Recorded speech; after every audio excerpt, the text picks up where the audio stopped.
Alright guys, we're just going to go over a loop choke technique that we've looked at recently. Once lockdown was over, obviously, this video has been taken off the lockdown. So we're looking at it from a butterfly guard position. So assume I'm in this position here. My opponent knows that he can pass my guard here. If I get a collar grip on him here, this is going to be the setup for my loop choke. He's going to know that there's going to be an attack coming. I'm not grabbing his collar for no reason. When I grab a loop choke, or when I'm going for a loop choke, I want to make sure that my initial grip isn't too deep. I'm making sure roughly that my knuckle is in line with his chin, because if I go too high with my grip, I'm not going to be able to feed him into the loop choke properly. The thing I want to watch out for here, just in my basic positioning, is that my hips are not in front of my shoulders, because if I'm sat in this kind of a position, he can just shove me down. And I can start playing a butterfly game, but if I want to loop choke him, it's not ideal for me. So the idea is, I'm keeping my butt back and my shoulders slightly forward, so that if he wants to push me down, I can resist him a little bit. Whereas if my shoulder goes behind my hips, he can stack me down to the ground. So, I've established my grip here. I need to pull him in. But if I just start pulling him, he knows there's an attack coming, so he's going to resist.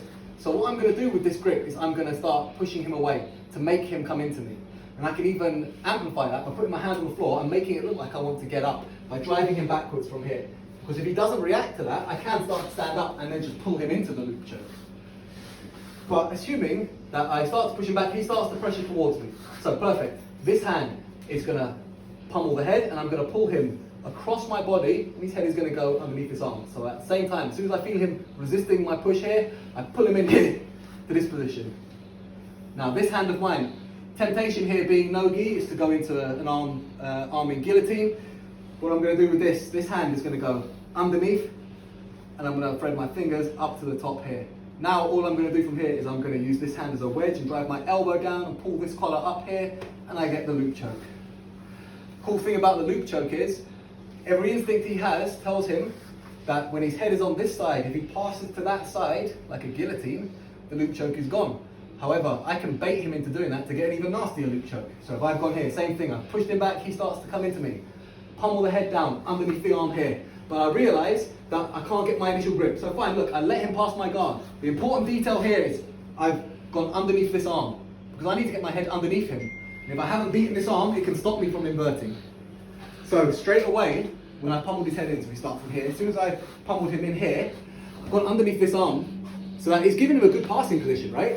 He can get my head control. It's fine, look, post underneath the arm here, and I invert to here. I block this leg here, and all I'm going to do from here is start to pull this arm back here, and I get another loop choke. Likely scenario when I do that is, as I invert, he's probably going to flop over onto his side, and it will take some of the pressure off of the loop choke. In that scenario, I just get on top. So say I'm here, last one.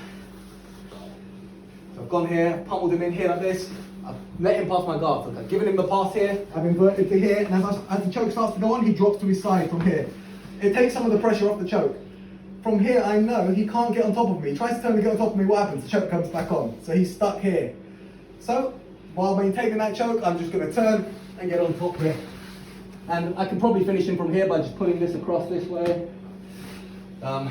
Slightly more cranky, so you might get in trouble, but it's worth a try if the ref's not looking very closely. So there's your technique for the week, guys. I'll catch you next week when the gyms are open again.